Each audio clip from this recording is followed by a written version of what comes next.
so that you have this. So you can look at it. I don't know if they're going to do that for the whole conference. They may, but so let's see if we can move forward here. Okay. Yeah. So I'm Mike Kelly, and I am from Bainbridge Island Citizens Climate Lobby. We were organized by congressional district, so I'm the liaison for the 6th congressional district, which is adjacent to us here. It's basically the Olympic Peninsula and then part of Tacoma. It's Representative Derek Kilmer. And so I work with their office in terms of like, hey, let's talk about this issue and that issue. And so we're trying to get Denny Heck, who's this representative. They actually share an apartment in DC, so we're hoping that Denny will kind of do a little lobbying. They're pretty close.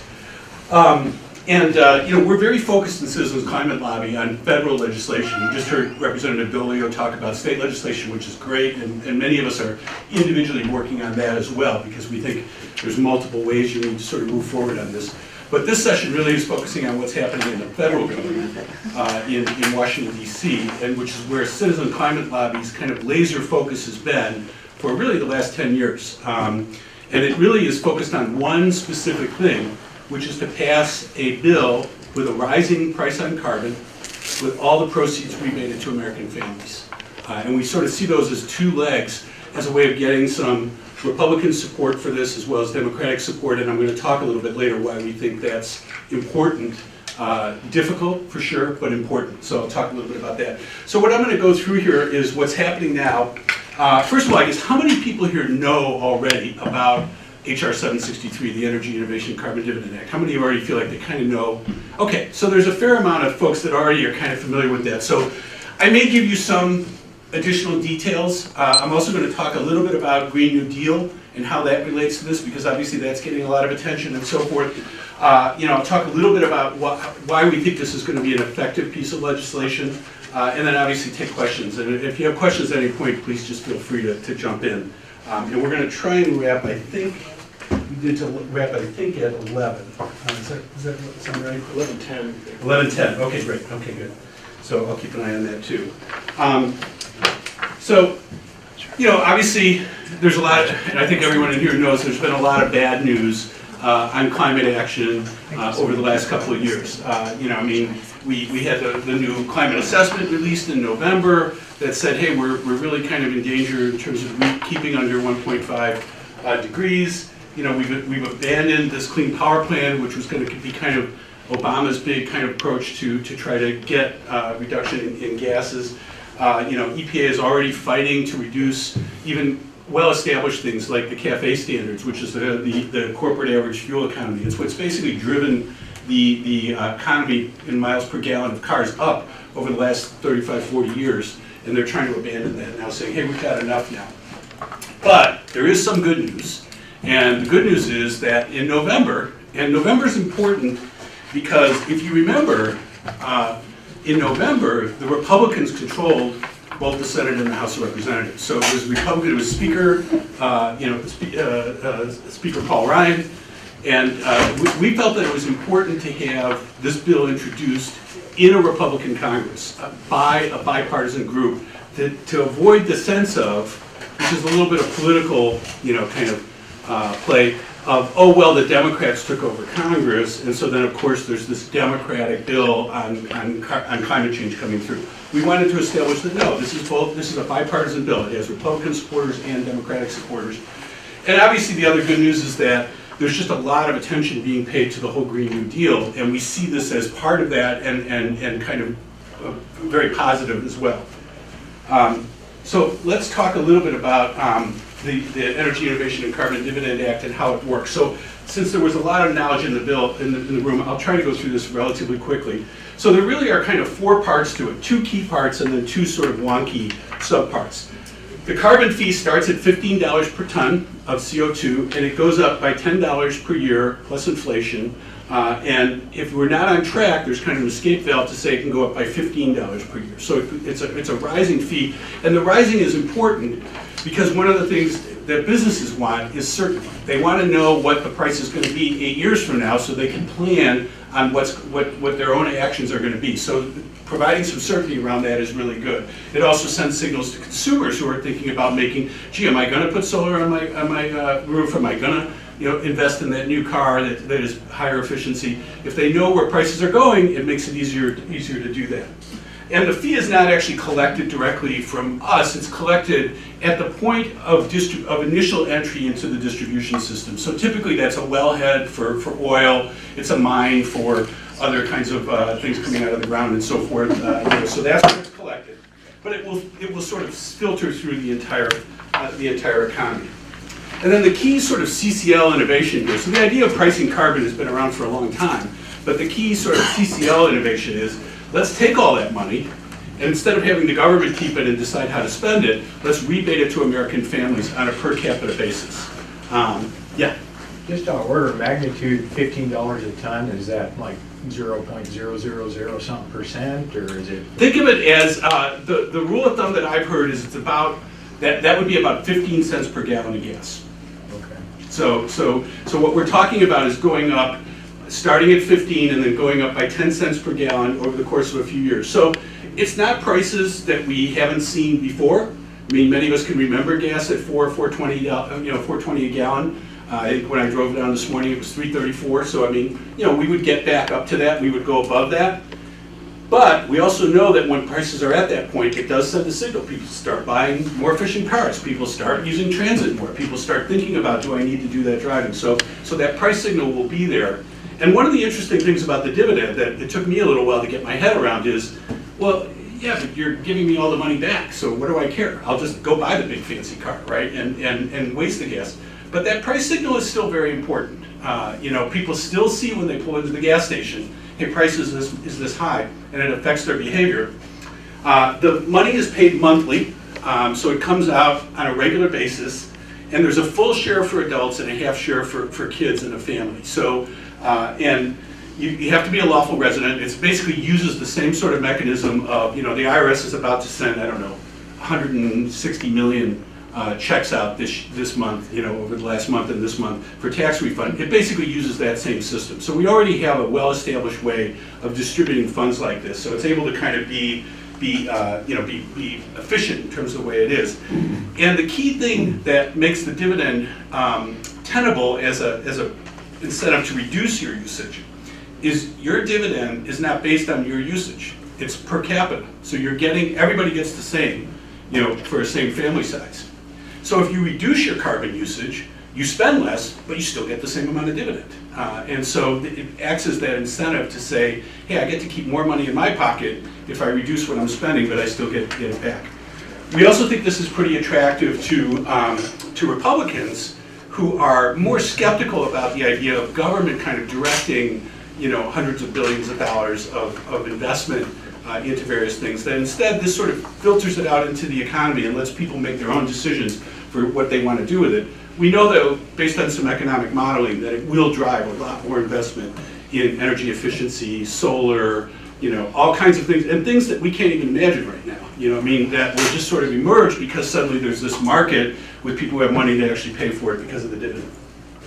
So those are the two key elements: collect a rising fee and give all the money back to American families.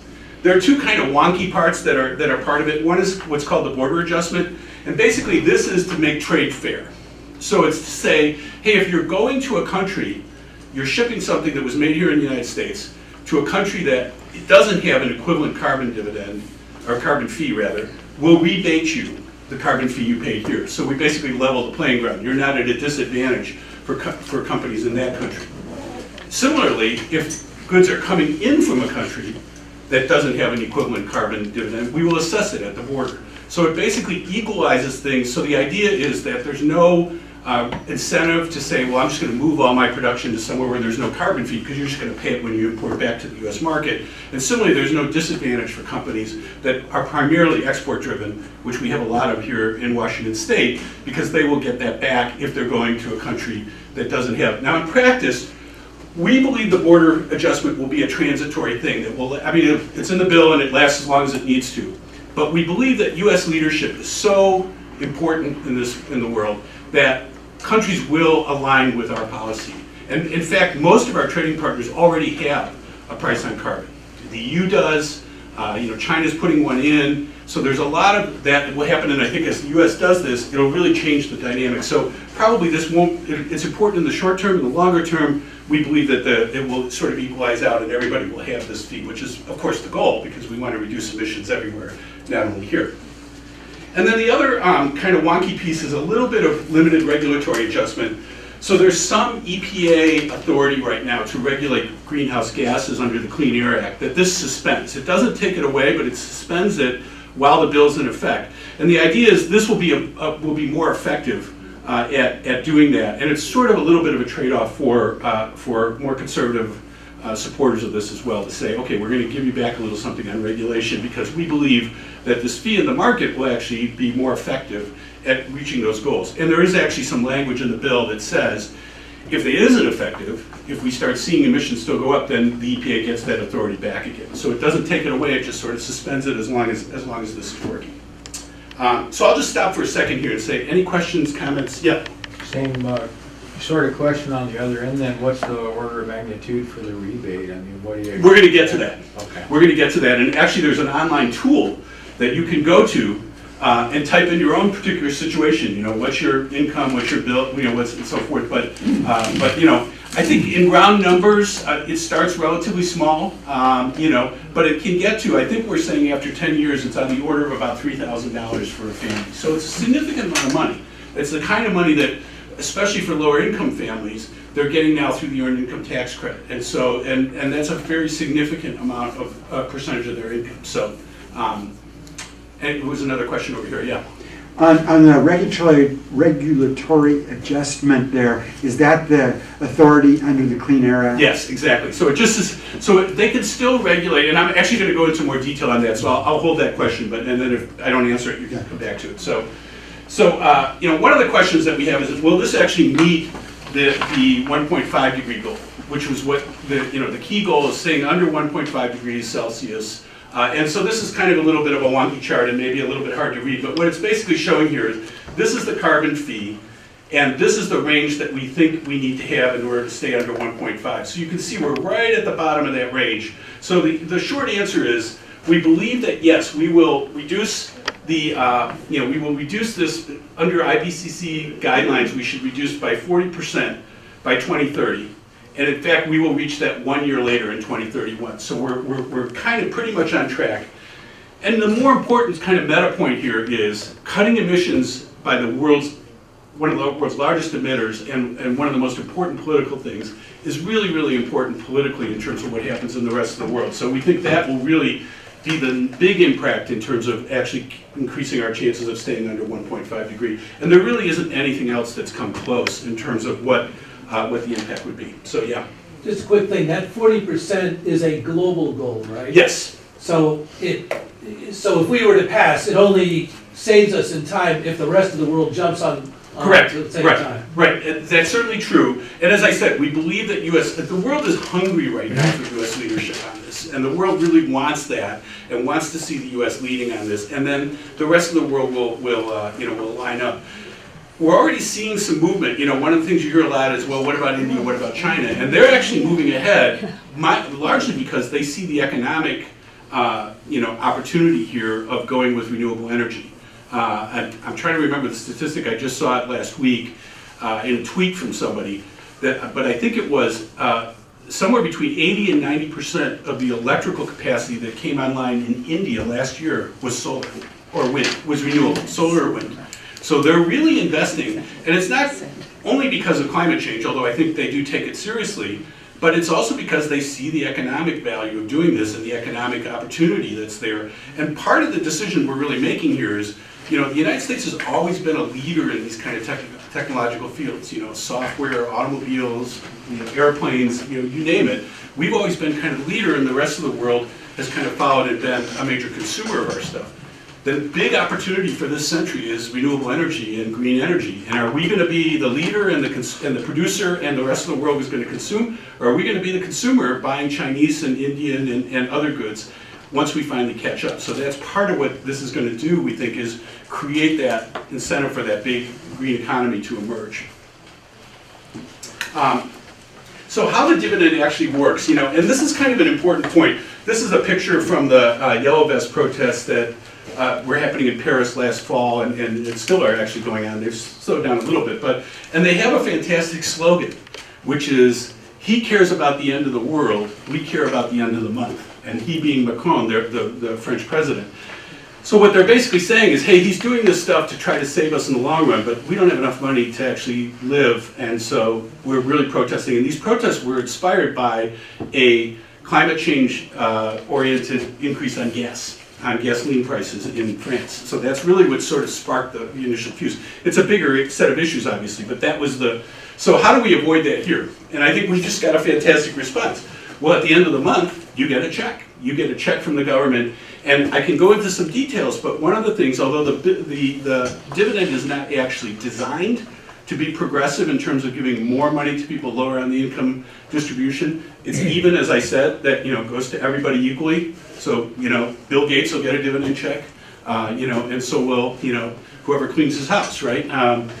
But because of the way that family sizes work, because of the way that the size of houses that people live in, a whole number of different measures, the effect is actually that the majority of the bottom part of the income, the bottom half of the income distribution, actually comes out ahead. They actually make more money from this than they pay in additional carbon fees. And the top half of the income distribution actually pays a little bit more. And in terms of percentage of income, it's a bigger impact on the bottom half than it is on the top half. So the top half literally pays a little bit more. That won't be that big of a deal to them, whereas the dividend will actually be a significant amount to the lower half. So we think that's part of what will really sort of help make this politically viable and not end up with us having this in New York and Pittsburgh and Seattle.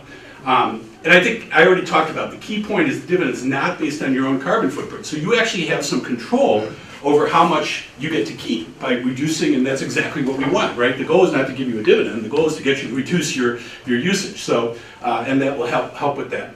And we also minimize the administrative costs. So, we're using the majority of the way the payments will work is the same way that you're getting tax refunds or paying your taxes through automatic debit from your banking account. For people who are unbanked, we'll use the same mechanism that are used for SNAP or what many of us think of as food stamps, which is you get a debit card from the government that's loaded each month with the amount of money. So there's already mechanisms. There's not some new bureaucracy or some big new mechanism that has to be created. We're just leveraging existing mechanism, which is what is part of will keep the cost low. What's ACH? Automatic clearinghouse. It's the way that debit transactions happen. If you do a bank transfer, that's what happens. Yeah. What about senior citizens who are living in a senior citizen community? They have limited ability to affect their carbon imprint. What about them?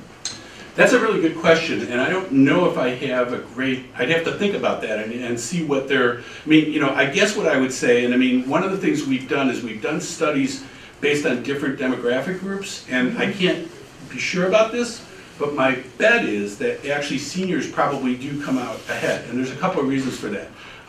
Many of them don't have cars anymore and aren't driving.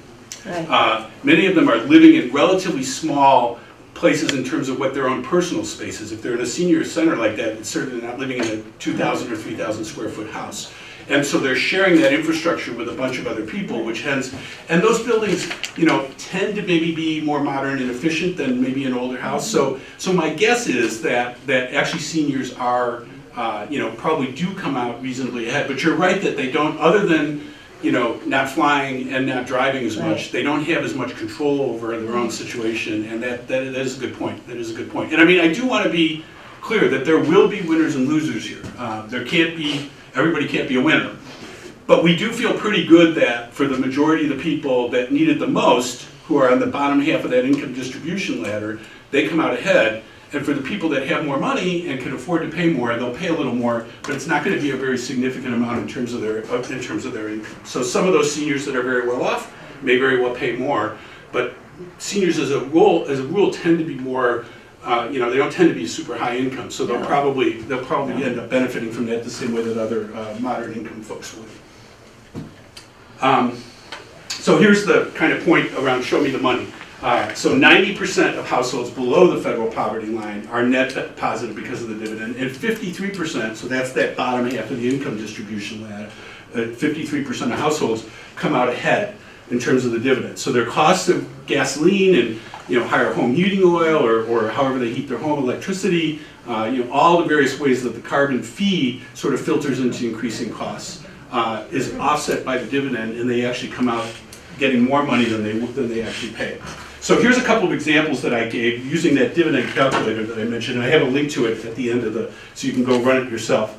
And it's just a calculator, it's just an estimate, right? Obviously the situation is, but I mean, it does sort of give you a sense. So here's a family of four, so I think, pretty well-off family of four earning $100,000 a year. Here's their fuel costs for driving and heating.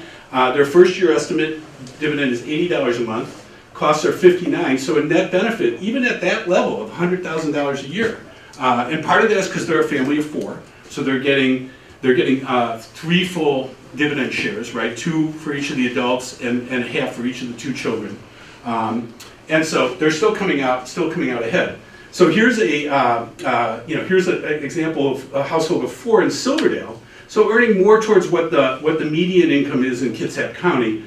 Same fuel costs, so they end up getting a $456 net benefit from the dividend versus the fee. And then if you take a very high income couple, $250,000, just a couple, so they don't have kids anymore, they are going to pay more, but it comes out to a net cost of $300, which you can imagine somebody making $250,000 a year. $300 is probably not going to change anything in their life in terms of what they do. So that's kind of our point: is for the people on the lower income, it's a bigger impact. For people on the higher income, it's not going to be that big of a deal. Hopefully, that's what our belief is. Did you say something about a farmer in Nebraska? So farmers are kind of an interesting case. So we do exclude the fuel that farmers buy from the carbon tax. There's already established federal policy on that. They don't pay the federal gas tax either. They don't pay the fuel tax. So they're excluded. So their costs will go up as an individual because they still presumably drive cars and have a house they heat and so forth. But if you think about their major cost of fertilizer and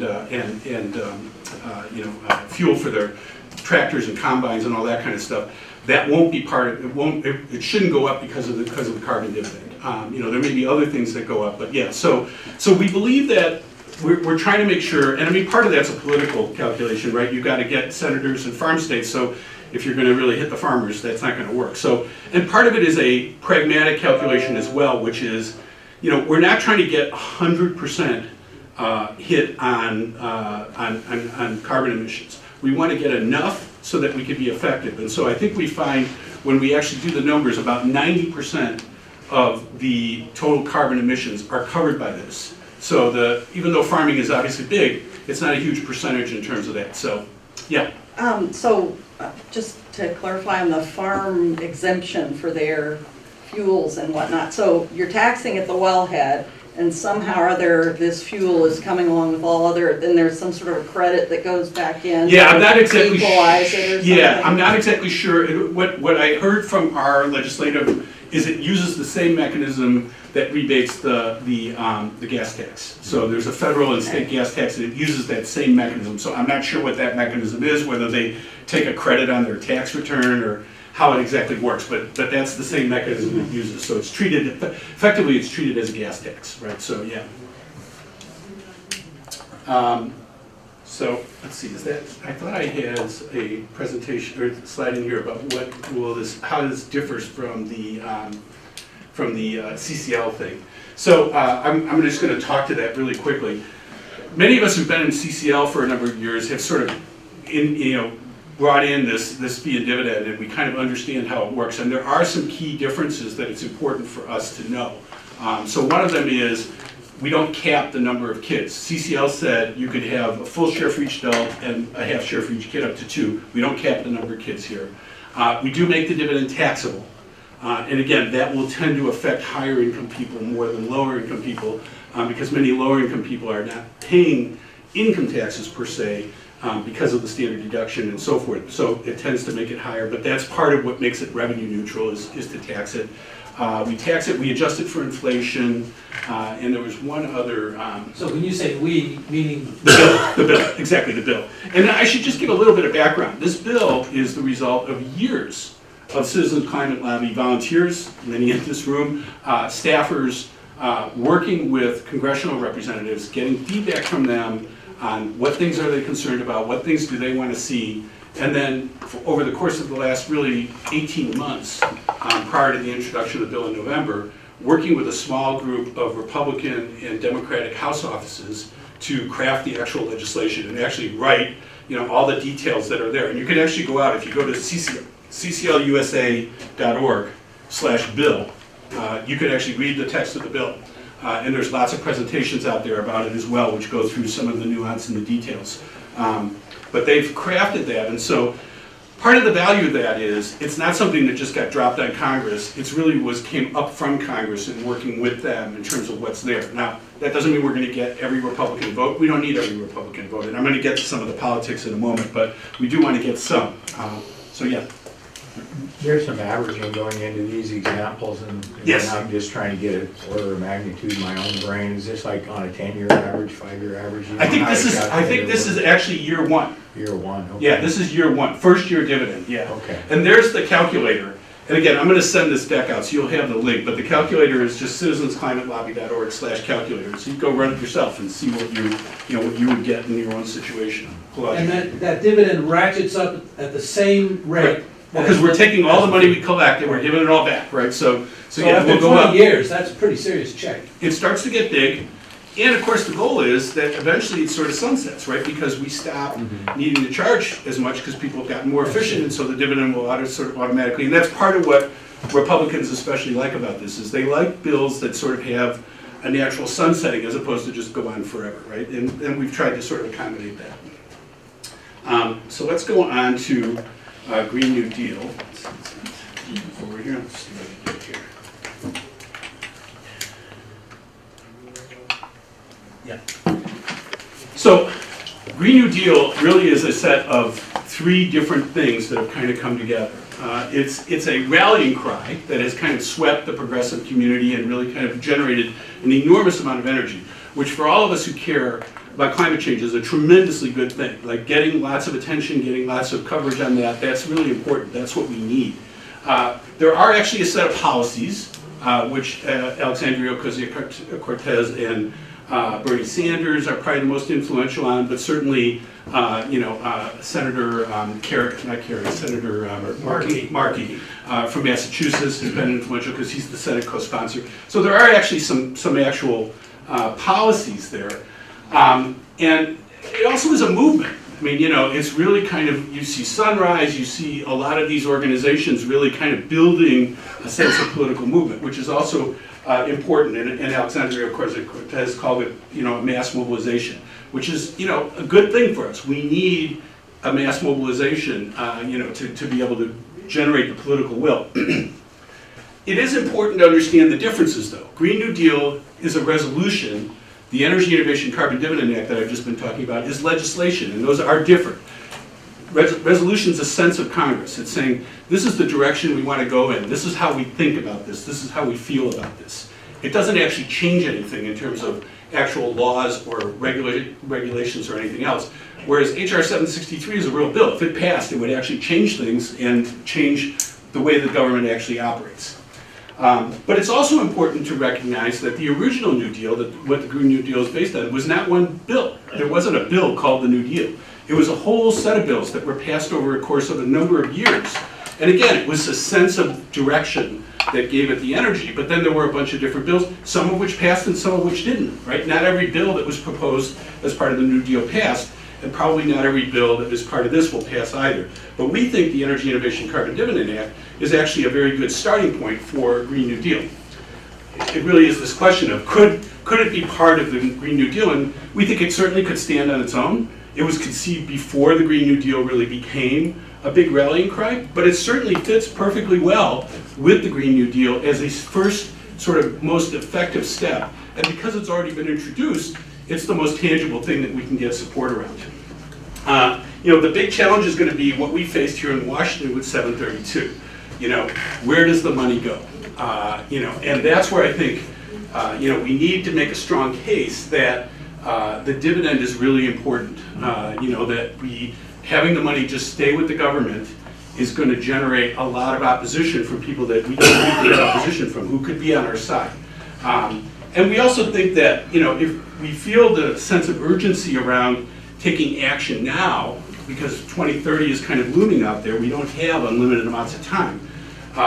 We need 60 Senate votes if we really want to move this forward.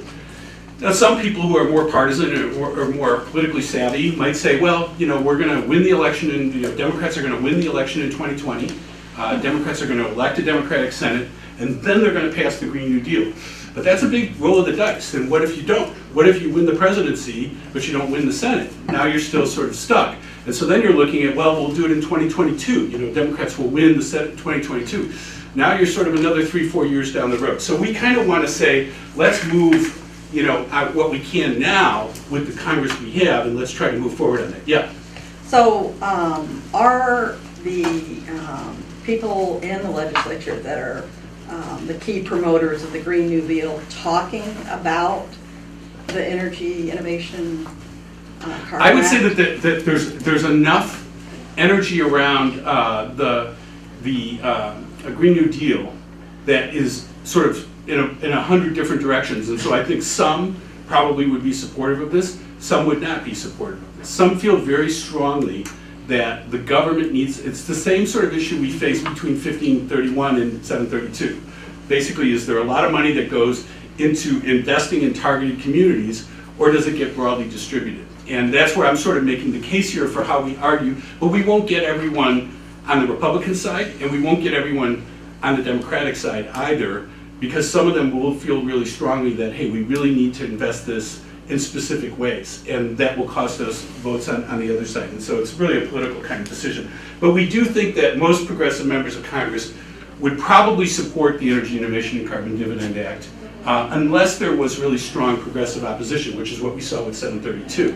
I think there was enough progressive opposition that it's sort of cut off support from more progressive legislators and so forth. And so we need to make sure that we don't get them to actively oppose it. And that's part of what the work of folks in this room can do, and that we're certainly doing nationally and so forth. So, yeah. Just a comment, from a bipartisanship perspective, it seems like there might be some risk at associating 763 with the Green New Deal, because you get people, on its face value, it's a very simple calculation, and it's very broad-based benefit. We're all getting a check, we're all, it's pretty straightforward, where the Green New Deal is a big political hot potato. It'd be nice if this just got slipped in without having to fight the fight on the Green New Deal. Yeah, that's good. Yeah, I definitely hear that. I think probably we don't get to choose that. And that, we're going to get pushed in with the Green New Deal because it's getting so much energy and attention and so, that's not something that we really can say. What we can say is this is the most pragmatic sort of first step to take. And it does have bipartisan support, so it's a beginning, and then there may be other things down the road that people who vote for this don't support on Green New Deal, and we'll fight those battles when we get there. Yeah.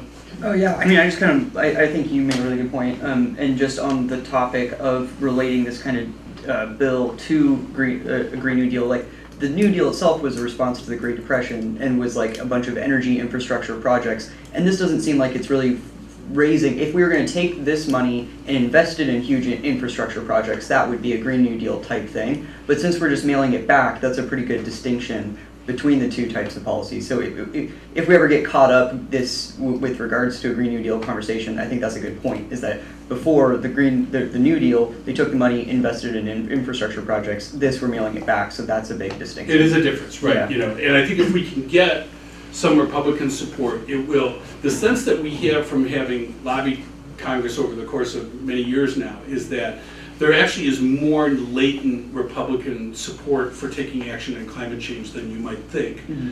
It just is politically, there's no cover for them to raise their heads. And the few that have sometimes lose in a primary challenge, so there's a big disincentive. So what we need to do is kind of create the incentive on that, right? And one possibility here is to say, hey, this is the most sort of pragmatic, short-term sense of the Green New Deal, so it's a way to kind of move without having to buy into the whole thing.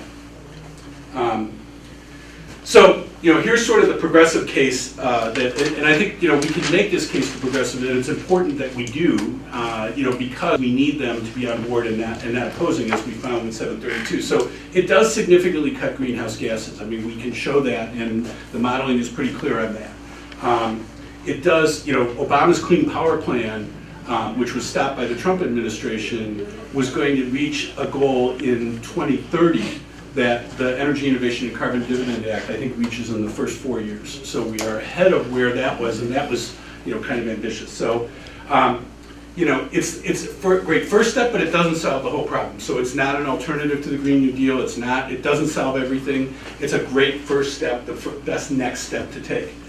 And it's not just okay for low-income and working families, it's a big net gain. And, it also will create 2.1 million more jobs versus baseline without this legislation being in there, because of the investment that will come from people spending that dividend to try to reduce their own carbon usage. And it is bipartisan, and I think we're going to have to do this if we're going to really address climate change. We're going to have to do this for 25, 30 years. This is not a 2-year, 4-year kind of thing. And so we need Congress, the presidency, the state governments are going to move back and forth multiple times during that period between who controls and who doesn't. And so we need to get this out of being a political football and into a bipartisan bill that can be sort of part of the background, kind of like the way that NASA is. Funding for NASA, there's always arguments over how big the budget's going to be and so forth, but it's really not a political issue. It's not like a Republican or a Democratic issue to support NASA. And we want this to be in that same sort of thing. It's a science thing, it's a pragmatic policy, and so the way to get there is to be bipartisan. And just practically, we can't pass anything without 60 Senate votes, so it's got to be, unless we think that there's going to be 60 Democratic senators anytime soon, we have to have some Republican support in order to pass it. And I think the big question of progressives is, do you really want to wait and roll the dice on this for another 2 years, 4 years, 6 years, or do you want to try to move forward where we can right now? And we can always do more, down the road. It's not like that precludes anything there. So it's not an either or, it's both and. We can pass this and still, for those people who want to, and I think your point is right, not everybody who supports this will be on board with Green New Deal, and that's fine. Let's move forward on this. Yeah, it's funny, in the progressive news media, bipartisan is actually considered to be a bad thing. And when I've talked to people like David Roberts at Vox who are into climate, they're against bipartisan. Yeah. There is, certainly there is there's a polarization we've seen in the country, and I think part of our work is to kind of bridge that and say, let's not make this a wedge issue, let's make it a bridge issue. I think that we're going to find in the election coming in 2020 that there's a real appetite in this country for more unifying, more, let's not make this an either or, let's not have, two people duking it out in the mud, let's have something that really unifies. And so that's the hope, and that's the message we have to carry. We may be successful, we may not, but I think that's the message we have to carry and try to convince people. And I think the biggest argument is both a short-term pragmatic argument of, well, you got to get 60 votes, you're not going to get them without this, and a longer-term argument, which is the one I made of, hey, we need to sustain this for a long time. And I think the battle over Obamacare is very instructive there, right? If it becomes a political football, then it just is sort of, it's based on what happens in the next election. And this actually happened in Australia. Australia passed a carbon tax under a progressive left government. The government lost. They implemented the carbon tax. People started, adjusting behavior. The government lost. The conservatives came in and they threw it out. And that's kind of the worst of all. It's almost better not to have passed something than to have that happen, because now you've created even more uncertainty. So the next time you try to pass something, they're going to say, well, we'll just fight to get a new government in and we'll overturn it again. So you really want this to be something that is kind of part of the background and just taken for granted, not something that is a political football. Yeah. Well, I just think it's very interesting to look at the Democratic candidates that have announced and where they sit on climate change.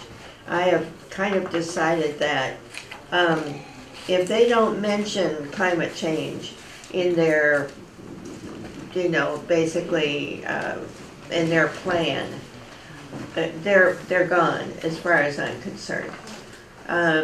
that, and it's telling to me who are the ones that are really concerned about climate change. I think it's much too early for us to decide this is the one I want, but still, it helps in the hewing down Yeah. of the We know choices me. to make sure that they are on board and are concerned on climate change. Yep. So that's actually, I finished a little early, so I'm happy to talk about anything else or any other questions that people have, or, yeah. Mhm. I guess, in terms of Washington State representatives, what are we seeing in terms of their positions on this? I know I've asked Rick Larson at a town hall, and he seems to be like, whoa, he's Yeah. not really engaging with this at all.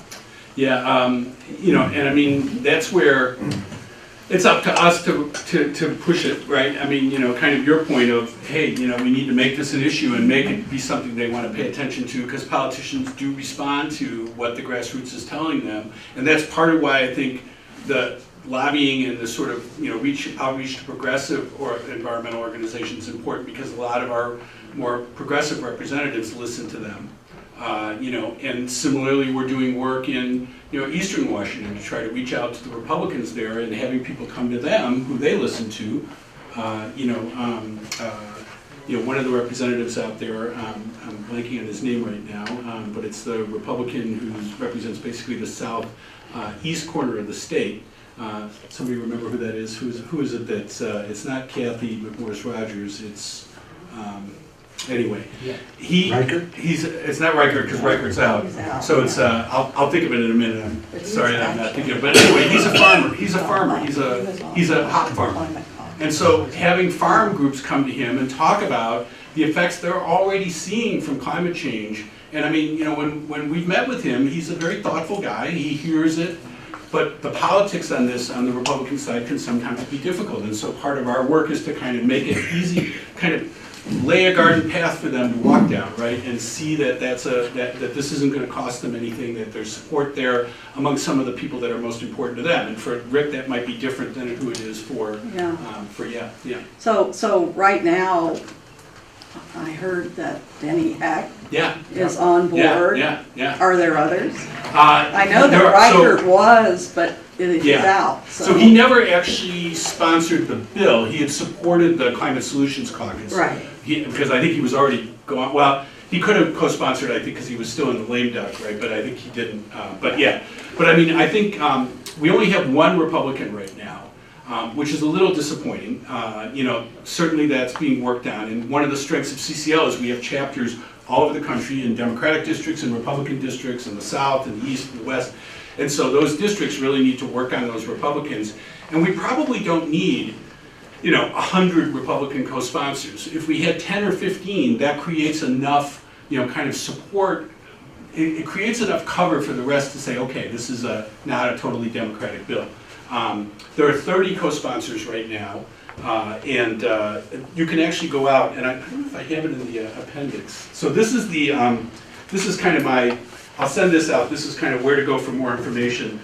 So there's the CCL USA/bill. That's the main site that has information about the bill.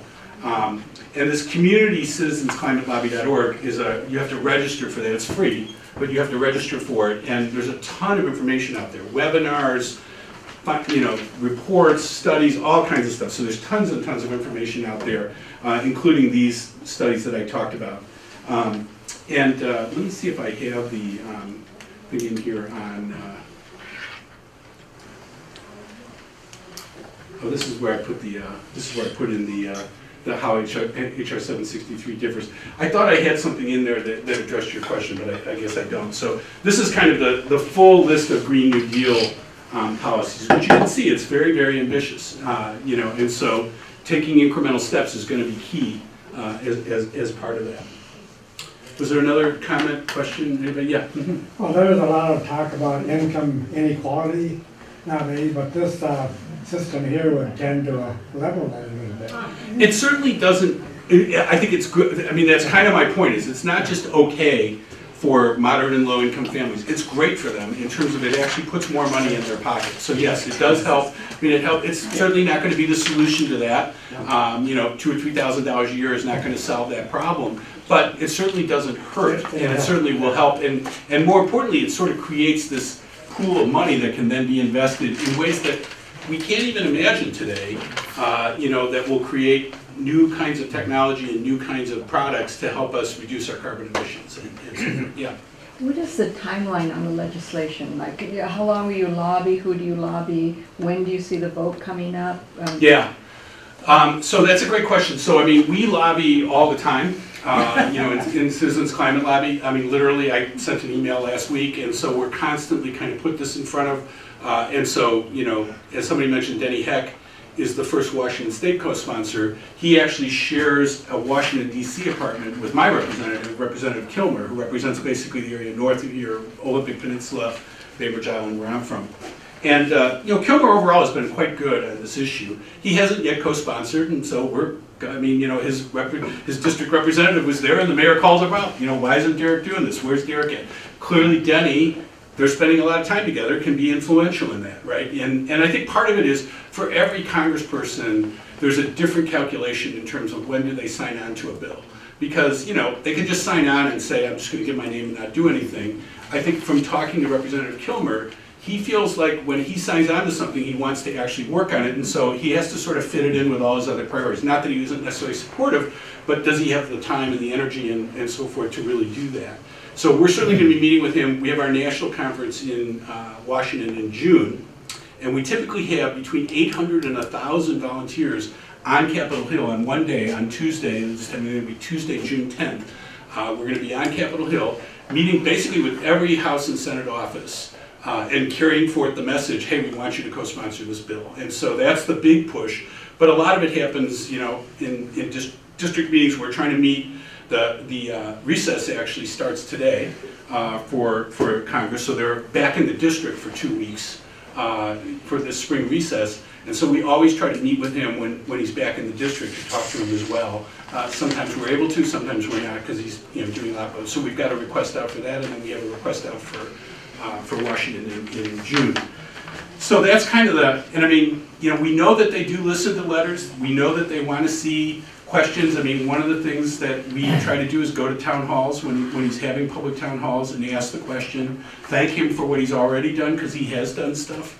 He sponsored, my congressman sponsored, Kilmer, a bipartisan bill with Representative Jamie Hurd Butler from Vancouver area in Washington on ocean acidification, to study ocean acidification and try to figure out how to address that, which is part of the climate change problem. So there's stuff we always want to appreciate them for doing, but we also want to push. So, yeah. Speaking of that, I'm the Olympia chapter lead. We have a table right by the entrance, and we have postcards thanking Denny Heck, because it was only announced just this Thursday that he's a co-sponsor. And so we're very excited about that. We do want to thank him. We know that his staff collects all of the times that he's mentioned on Facebook and social media or in the newspaper, letter to editors, plus these postcards, and shows him that, hey, your constituents are very happy that you've co-sponsored this. So if you're in District 10, stop by our table, please. Take a postcard home or fill it out and leave it here, and we'll send it for you, either way. Right.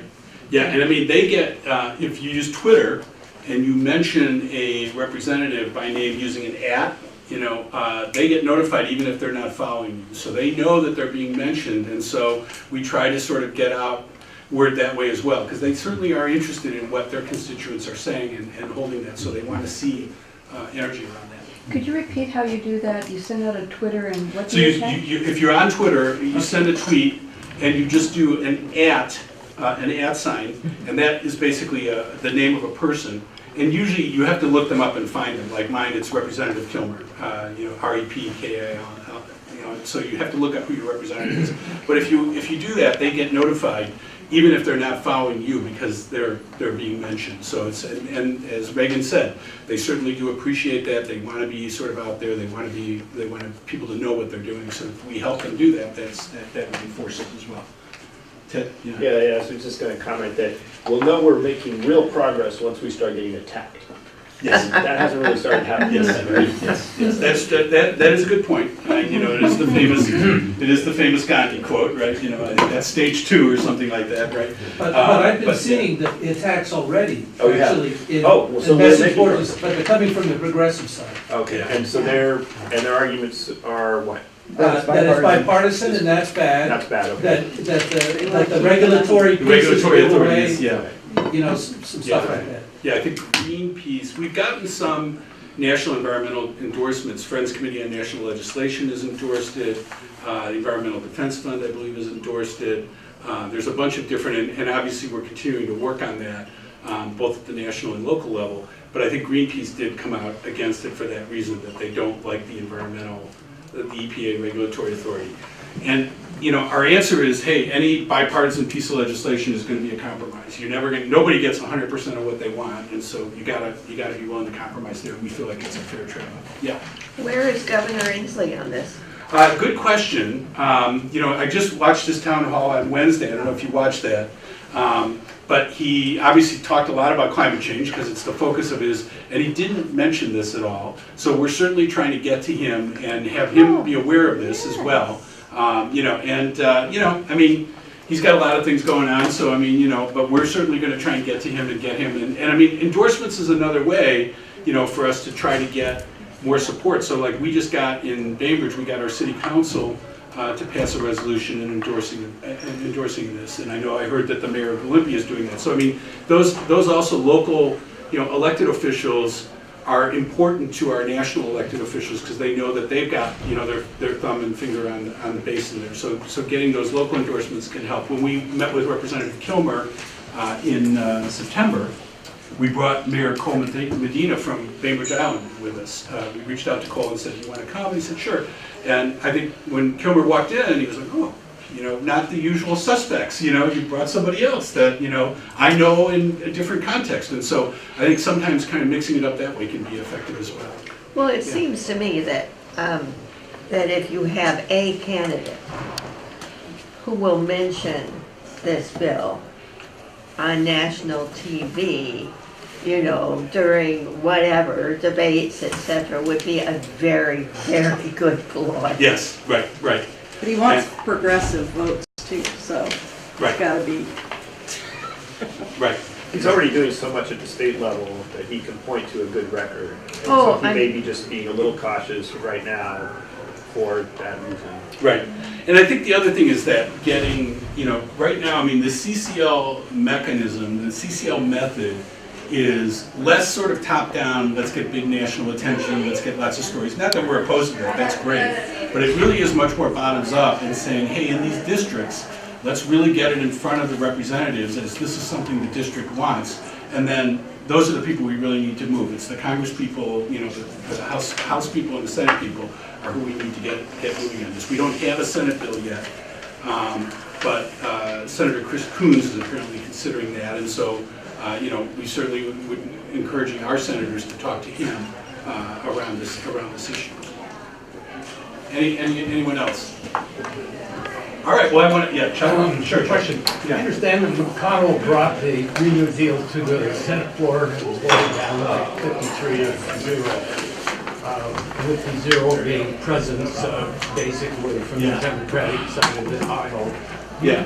Have you heard anything about when it might hit the floor in terms of a more polished package on the Senate? So, you know, it's in 3 committees right now. And so it's got to go through those committees. I think it's through Ways and Means, Energy and Environment, and one other one.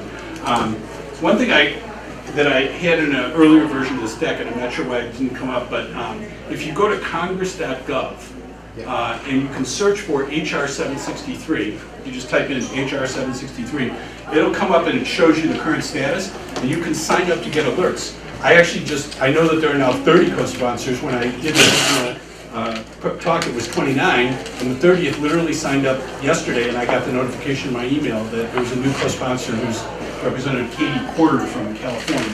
So you can kind of keep track of the bill that way, and any other legislation you're interested in. Probably Green New Deal is on there as well, to sort of track where it is in committee, when there's committee action, and so forth. So Well, I want to thank everybody for coming, and I'm happy to hang around for a little bit if there's any other questions. Thanks a lot.